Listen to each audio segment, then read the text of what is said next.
గిరింతలు లెక్క చేయకు పలున్న చెట్టుకు అలవాటేగా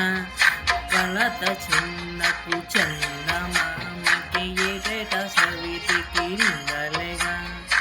ఓటమన్నది గురువు కదరా ఓర్పుతో నువ్వు గెలవవా రేపుకి దిక్సూచి నిన్న లెక్కలే చుక్కానిరా ఆకాశం నీపై చూపెను పాశం దారే తప్పిన పాదాలు దారిన పడితే సంతోషం తరాల చెమట చుక్కలు లాల పోషణ భూమికి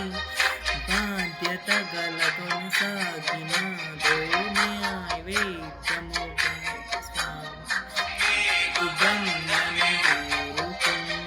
తెలుసుకుంటే స్వర్గమే అడుగు